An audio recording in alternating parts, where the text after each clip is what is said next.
참, K보트시 지역구에도 1번부터 253번까지 각 고유 번호가 있었겠지? 바로 그거야. 각 지역구의 고유 번호를 조합하여 어떤 문장에 접근하고 있다는 생각을 한 거지. 그래서 알파벳을 숫자로 만들 수 있고 숫자를 알파벳으로 만들 수 있는 아스키 코드를 생각해냈어.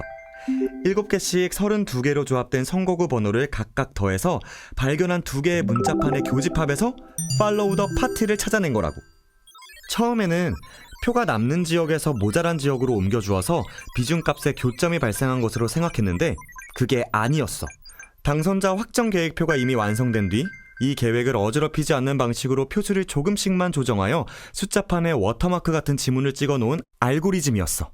시행착오를 하면서 끈질기게 추리를 멈추지 않은 열정으로 마침내 이상한 알고리즘을 발견한 거야.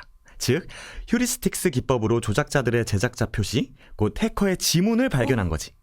프로그래머는 컴퓨터에 명령어를 주어 간단히 했겠지만 나 로이는 숫자판을 들여다보며 밤낮을 공들여 찾아낸 거라고. 이건 프로듀스 33의 계산식보다 더 분명한 인위적인 패턴이라고 확신해. 이 조작자들이 베투의 부모를 알고 있을 거라고. 아하, 팔로우 더 파티? 그건 괴담이지. 어떻게 숫자 더미들 속에서 알파벳이 찍혀 있다는 거야? 토리당과 휘그당의 성결과과 숫자 더미에 ABCD 같은 알파벳이 찍혀 있다고? 아, 이건 또 무슨 소리야. 제 베투 나란히 서봐.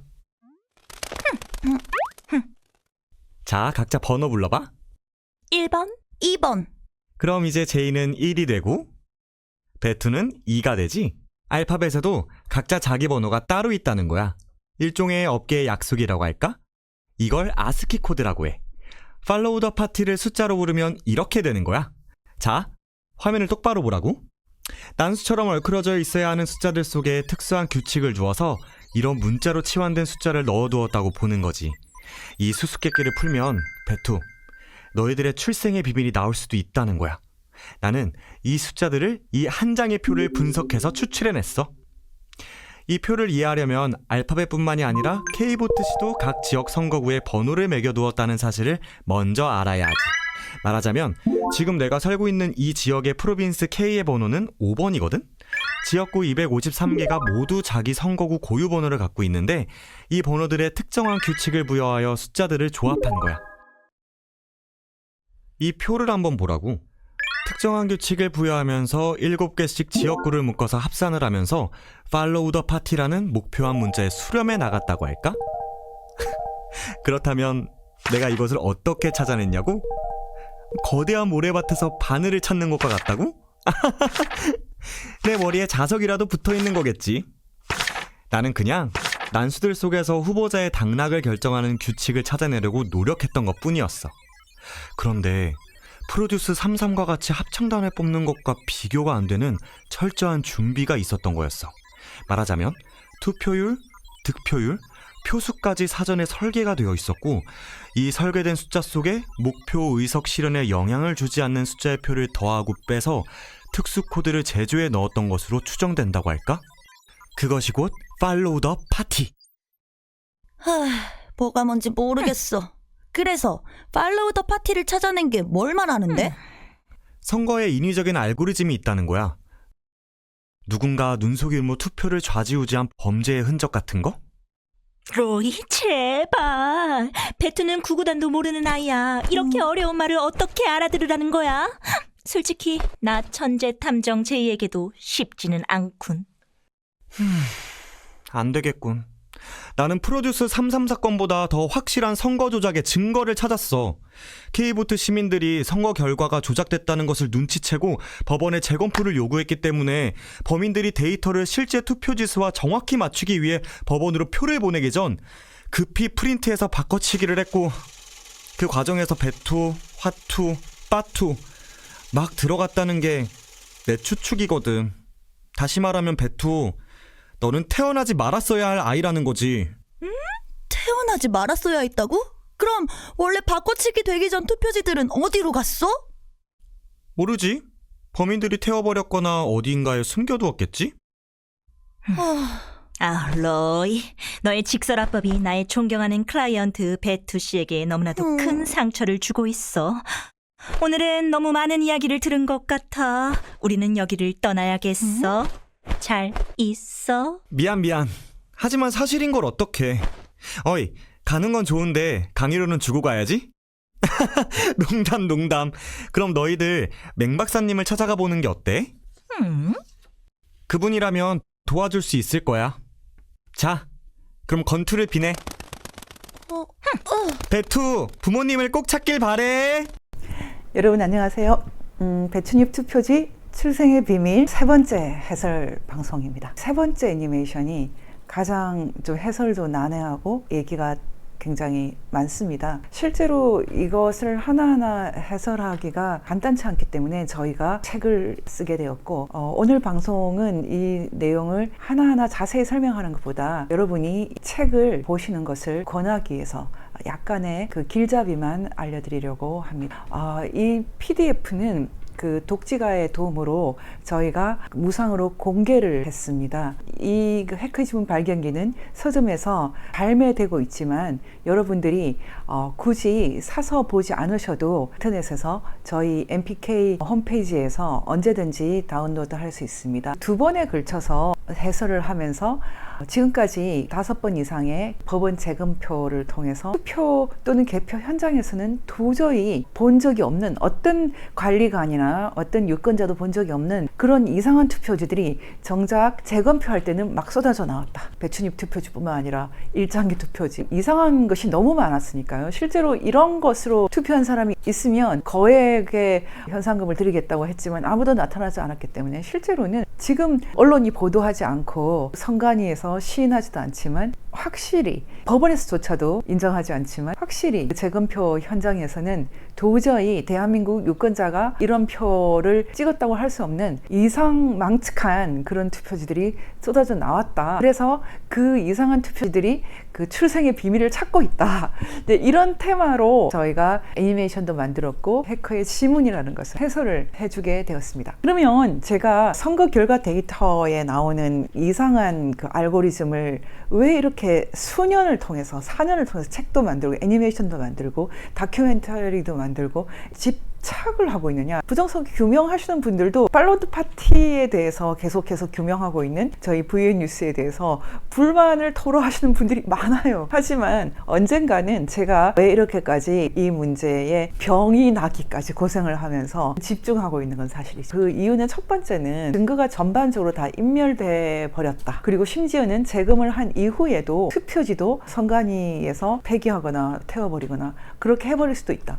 모든 선거의 증거들이 로그 데이터까지 전산 데이터까지 모두 다 인멸돼 버릴 수도 있다. 그런 경우에도 결코 없앨 수 없는 것이 있는데 그게 팔로드 파티다. 결국은 이 팔로드 파티라는 16개 글자 이것을 통해서 끝까지 지금 이 선거 부정의 현장을 보존할 수 있다는 것이 가장 큰 이익입니다. 또 하나는 우리가 선거 결과 데이터에서 발견한 이스터 에그 해커의 지문이 follow the party가 맞다면 이것은 중국 공산당의 선거 개입, 중국 공산당이 아니라 북한 노동당일 수도 있겠지만 어쨌든 공산당의 선거 개입을 상당히 거의 확정적으로 알려주는 코드다. 그래서 우리가 이 문제에 집중하고 있는 것입니다. 저는 지난 4년 동안 꾸준히 이 팔로드 파티 문제를 제기했지만 그리고 우리가 어떤 면에서는 굉장히 공격적으로 제작자를 지목을 했지만 공식적인 문제 제기를 받지 못했어요.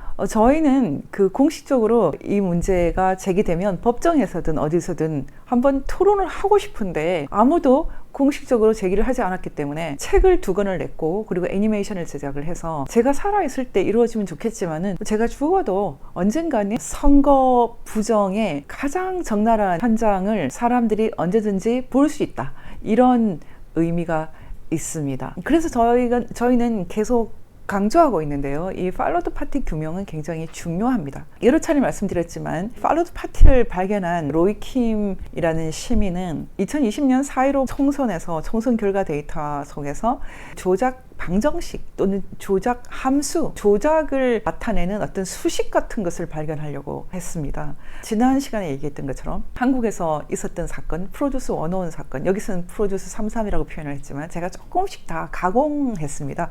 어쨌든 프로듀스 101 사건에 착안을 해서 선거 결과를, 투표 결과를 조작하는 수식이 있을 것이다. 이렇게 가설을 세우고 출발을 한 것인데 정작 문어나 조개나 이런 생물을 찾으러 갔더니 전혀 엉뚱한 단단한 전혀 다른 물건이 나왔다. 금덩어리 같은 것이 나왔다. 제가 그렇게 얘기를 한 것입니다.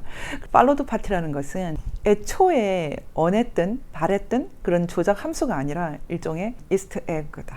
해커의 지문이다. 이렇게 저희가 여러 차례 말을 해왔죠. 중요하게 봐야 될 것은 이스터 에그라는 거, 말하자면 부활줄 달걀이라는 것은 영화나 책이나 CD, 이런 뭐 소프트웨어, 비디오 게임 이런 곳에 숨겨둔 메시지나 기능을 말하거든요. 최초의 이스터 에그는 1978년에 발매된 아타리 2600용 비디오 게임에서 유래한 것으로 알려져 있습니다. 지금 이것을 보시면 이 비디오 게임 화면을 이렇게 크게 확대를 해보면 여기에 이 제작자의 이름을 이 점 대신에 알파벳으로 넣어두는 거거든요. 픽셀을 최대한 확장하면은 이 글씨가 보이게 만들었던 거죠. 화면을 봤을 때는 안 보이는 것이고 이거 내가 했어 라고 주장하기 위해서, 증명하기 위해서 어떤 대목을 확대를 해봐라 이러면 나오는 거죠. 여러분, 여기서 제가 이 그림을 보여드린 이유는 이 최초의 이스터 에그를 보시면 그래도 픽셀이라는 것이 기본적으로 점으로 되어 있지 않습니까? 점과 좀 비슷한 이런 이제 부호로 이스터 에그를 넣었는데, 로이킴이 선거 데이터에서 발견한 이스터 에그는 점이 아니라 문자가 아니라 숫자라는 거죠. 근데 이 숫자인데 숫자 속에서 로이킴이 문자를 발견했다. 이 말만 가지고도 벌써 머리가 아프다고 생각하는 사람이 많거든요. 이것은 간단합니다. 우리가 지금 알고 있는 알파벳, 심지어는 한글도 마찬가지예요. 다 숫자로 치환이 가능합니다. 중국 글씨도 고유 숫자가 있어요. 근데 알파벳을 숫자로 치환하는 것이 비교적 작은 숫자고요. 뭐 문자는 몇 번이다. 이런 것은 일종의 약속이죠. 이것은 디지털 세계의 질서를 구축하기 위한 하나의 약속이거든요. 이런 것을 아스키 코드라고 합니다. 약속을 하는 것이죠. 조금 전에 애니메이션에서 배투, 제이 이렇게 있으면은 제이라는 그 사물이 있고 또는 뭐 생물이 있고 실체가 있지만 이것을 내가 1이라고 부르면 이제 1이 되는 거고, 제이가 배투가 내가 2다 그러면 이제 2가 되는 거죠. 일종의 문자든 사물이든 숫자로 치환할 수 있는 약속이 아스키 코드라고 할 수 있거든요. 로이킴은 이 숫자 더미들 속에서 어떤 문자를 발견해내는 것인데 이 과정이 그냥 보통의 사람들에게는 신비하게만 느껴집니다. 그래서 초기에 이 그 팔로드 파티라는 얘기가 나왔을 때 계속 뭐 괴담이다, 사기꾼이다 그런 얘기를 많이 들었거든요. 이것을 이제 분석을 해보면 특히 이 팔로드 파티 발견기를 보면은 괴담이나 사기가 아니라 이 발견의 과정은 한 과정이 굉장히 정확한 추론 또는 영감에 의해서 이루어진다는 것을 알 수가 있습니다. 나중에 팔로드 파티를 해설해준 장영우 프로그래머가 참 이걸 어떻게 발견했을까 그런 얘기를 여러 번 하셨거든요. 참 놀랍다. 저는 그 로이킴하고 요즘에도 자주 연락을 하는데 여러 가지 알면 알수록 참 놀랍습니다. 굉장히 수학적인 영감이 탁월한 사람이에요. 초기에 이 사건이 터졌을 때 로이킴을 향해서 수학 천재라고 부르는 사람들이 있었고, 어떤 사람은 팔로드 파티는 수학하고 관계가 없다, 전혀 수학적인 것이 아니다, 천재가 아니라 사기꾼이다, 뭐 이런 식으로 욕도 굉장히 많이 먹었는데, 어떤 발견도 역사적으로 이런 과정을 거치는 경우가 많았습니다. 괴담이다, 사기다, 아니다, 엄청난 발견이다, 뭐 여러 가지가 있었는데, 지금 로이킴의 팔로드 파티 발견도 이런 양면적인, 굉장히 긍정적으로 보는 쪽과 굉장히 부정적으로 보는 쪽, 이런 양면의 평가가 있는 대표적인 사건이 됐습니다. 해커 지문 발견기를 꼼꼼하게 읽어보시면 조금 이해가 쉽습니다. 그래서 오늘은 제가 지난번에 말씀드렸던 클러스터 그래프부터 다시 조금 설명을 하겠습니다. 로이킴이 처음에 조작 방정식을 발견하기 위해서 더불어민주당 사전 투표 결과와 당일 투표 결과를 각각 전체에서 비중값으로 100분율로 환산을 해서 좀 비교가 쉽게 쉽도록 비교가 더 잘 뚜렷하게 보이도록 표준화를 시도했다고 말씀드렸는데요. 그랬더니 아주 독특한 데이터가 하나 나타났는데 그 결과가 더불어민주당 각 지역구 사전 투표와 당일 투표 득표율을 전체 득표율 합으로 나눈 비중값을 구했을 때 이미 당일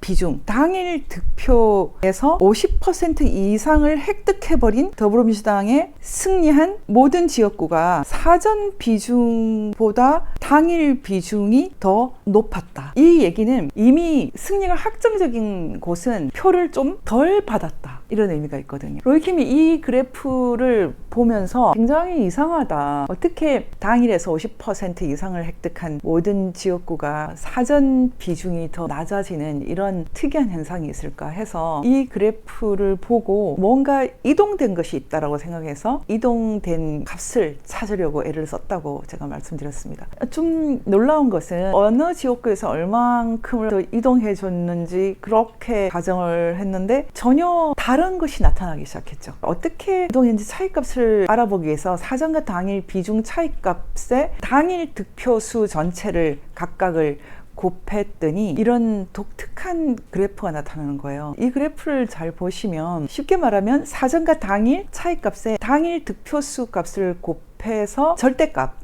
플러스 마이너스 값이 나타나겠죠. 그 플러스 마이너스는 없애고 절대값만 표시를 했을 때 굉장히 이제 독특한 그래프가 나타나는데 그것은 1인 지역구들이 있고 2인 지역구, 3인 지역구, 4, 5, 6, 7 그런 그 차이값에 일종의 지수화 시켰을 때 이런 값이 나타나다가 16, 17, 20 이런 것은 전혀 없어요. 근데 어떤 것은 28도 있고 69도 있고 드문드문 이런 굉장히 독특한 분포가 나타나기 때문에 도대체 이 그래프의 실체가 무엇일까 이런 고민을 한동안 했다고 합니다. 그리고는 로이킴이 생각한 것은 이 28이라는 숫자에서 받은 독특한 영감인데 여기에서 나타나는 숫자들은 어떤 특정한 룰 속에서 보이는 숫자다. 녹색 숫자와 청색 숫자와 붉은색 숫자, 노란색 숫자 그리고 독립적으로 있는 69 이런 것들이 각각 그 계열이 다르게 나타난다. 이 표를 보시면 이 표가 이해가 되시는 분들은 로이킴의 발견을 이해할 수 있는데요. 당일과 사전 차이값의 절대값과 각각의 당일 득표율을 곱해서 지수로 표현해서 나타났던 이 숫자들은 이런 식의 그물로 보인다. 이것을 보고 로이킴이 이 클러스트 그래프라고 제가 표현을 했지만 이 그래프는 지수값들이 어떤 그 덩어리, 그 뭉치로 되어 있다는 것을 보여주는 것이다. 이렇게 생각을 했다는 것입니다. 그러면 7개씩 어떤 뭉치들이 있다라고 가정을 한다면 이 7개씩의 뭉치라는 것은 어떤 것의 뭉치일까? 라고 고민을 많이 하게 됐다는 거죠. 이것에 대해서 그 장영우 프로그래머는 로이킴이 뭉치들 어떤 것의 뭉치일까? 선거구들이 어떻게 뭉쳐져 있을까? 이런 것을 발견하는 것은 굉장히 어렵지만 프로그래머로서 선거 결과 데이터에 어떤 종류의 이스터 에그, 획회 지문을 넣기 위해서 어떤 그 숫자를 그 조합을 한다 그러면 비교적 어렵지가 않다.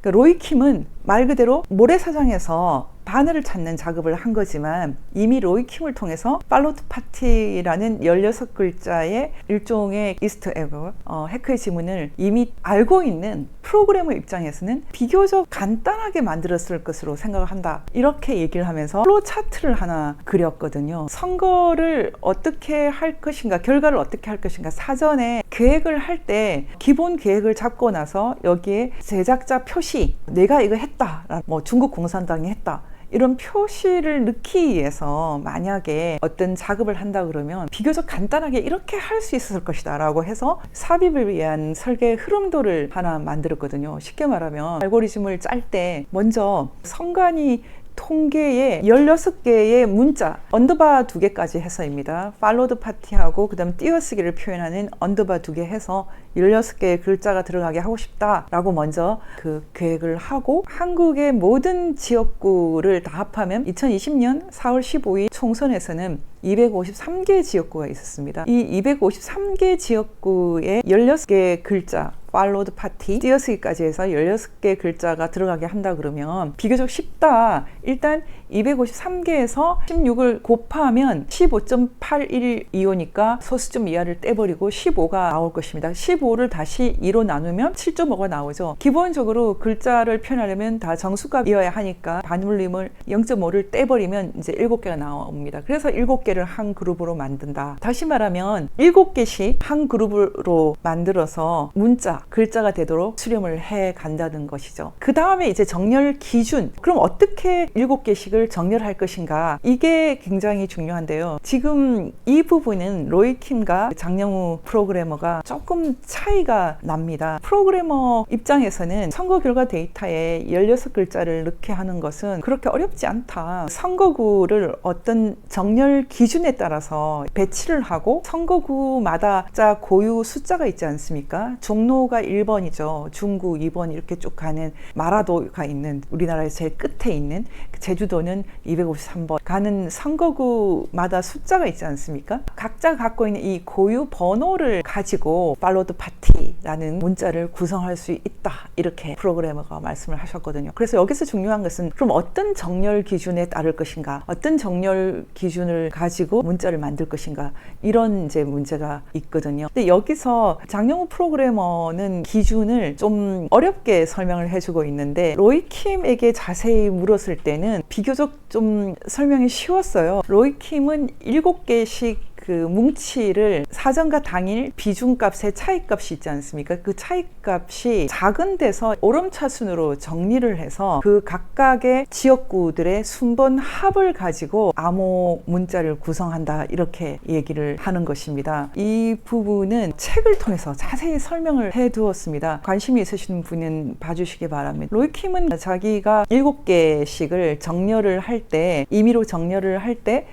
그 사전과 당일 비중값 차이값이 적은 데서 큰 순으로 오름차순으로 정리를 하고 7개씩 이렇게 끊어서 만들어 가면서 이 순번 합들을 통해서 어떤 규칙을 보게 되었다라고 얘기를 했는데 실제로 이렇게 합을 통해서 말 그대로 모래사장에서 바늘 찾는 것 같이 보이지만 자신은 이 순번 합들을 통해서 비교적 좀 쉽게 규칙을 발견했다고 합니다. 왜냐하면 순번 합들을 합해서 쉽게 말하면 F followed party라는 문자로 아스키 코드 전환을 통해서 찾아 나갈 때 16개씩 반복되는 구조가 빨리 눈에 들어왔다고 합니다. FOLL 이런 식으로 이 반복되는 구조가 빨리 들어왔다고 하거든요. 이제 프로그래머 장영우 사장과 그 로이킴의 설명은 다르지만 그 순서의 차이이기도 합니다. 자연과학이라고 할 수 있죠. 순전히 숫자들 더미 속에서 영감을 통해서 규칙을 발견해내는 것인데 뷰티풀 마인드라고 하는 그 유명한 영화 보신 분은 보셨겠지만 그 존 넷이라는 게임 이론의 대가 그 수학 천재 이 영화에도 나오지만 이 뷰티풀 마인드 주인공 존 넷이 얘기인데 이 사람의 대학원 입학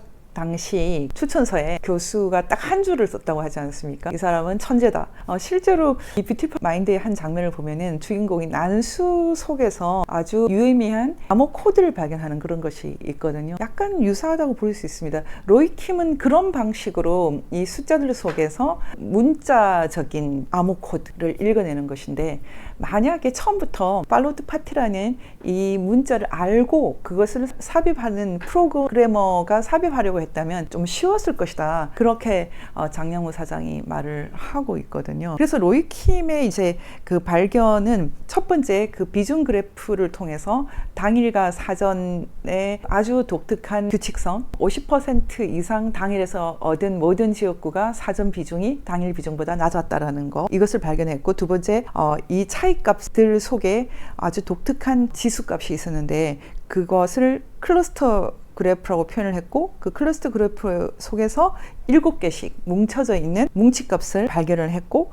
그리고 이 7개가 어떤 정렬 기준에 의해서 뭉쳐져 있는지를 로이킴이 오름차순을 통해서 발견을 했죠. 오름차순으로 정리를 한 것은 69라든지 이런 큰 숫자가 너무 예외적이기 때문에 이런 큰 숫자를 배제하는 방향으로 결정을 했다고 하거든요. 그게 바로 이제 내림차순이 아니라 오름차순이었고 그 오름차순에 따라서 7개씩 끊어가면서 순번 합을 구하고 그 합을 통해서 문자를 추출해내는 그런 방식입니다. 그래서 그 네 번째 발견은 결국 이런 그 팔로드 파티라는 암호 문자를 형성하는 그 규칙을 어떻게 발견했느냐. 이 규칙을 그 장영우 사장은 아까 제가 보여드릴 흐름도처럼 아주 간단하게 미리 팔로드 파티라는 글자를 알고 있다면 간단하게 이렇게 도출할 수가 있는데, 로이킴은 이것을 모르고 찾아가는 방식이었기 때문에 로이킴은 좀 다른 방식으로 발견을 해냅니다. 로이킴이 어떻게 발견했는지는 이 책의 발견기에 자세히 적혀 있습니다. 그 과정을 통해서 결국은 팔로드 파티를 아스키 코드 변환을 통해서 추출을 하게 되는데요. 이 과정을 비교적 아주 잘 이해하고 좀 잘 따라왔던 여러분들이 있었는데, 그 중에 한 분이 전 그 국민의힘 국회의원이었던 하태경 씨가 있었죠. 하태경 의원이 팔로드 파티를 그 검증을 할 때 팔로드 파티가 아니라 팔로드 고스트다, 뭐 이런 얘기도 한 적이 있는데, 사실 팔로드 고스트라고 해도 해커의 지문, 이스터 에그 발견이 거의 끝난 것입니다. 정확하게 팔로드 파티냐 팔로드 고스트냐 이런 것보다는 이런 그 문자열이 나오는 독특한 알고리즘이 숨어 있다라는 것은 인정할 수밖에 없는 사실이었거든요. 그래서 그 만약에 처음에 계획한 것이 팔로드 파티인데 그 계획이 완전히 결과에 달성이 돼서 그대로 정확하게 팔로드 파티가 들어갔는지, 아니면 조금씩 결과가 이지러져서 어긋나서 다른 글자가 나왔는지, 이런 것은 얘기해 볼 수 있지만, 분명히 자연적인 선거 결과에서는 나올 수 없는 이상한 문자 코드가 나온 것, 암호 코드가 나온 것은 아마 그 IT 업계에 계신 분을 포함해서 이 IT에 대해서 조금이라도 소양이 있는 분들은 이해할 수 있다고 생각을 하거든요. 로이킴 발견은 기본적으로 그 비중 그래프 발견, 클러스터 그래프 발견, 그리고 그 7개씩 어떤 정렬 기준에 따라서 엮어져 있는 36개의 그룹, 그리고 이 암호 문자를 형성하는 나눈수 규칙, 그리고 마지막으로 암호 문자의 추출, 이렇게 5단계로 발견을 볼 수가 있습니다. 좀 신기합니다. 이것을 이해하시는 분들은,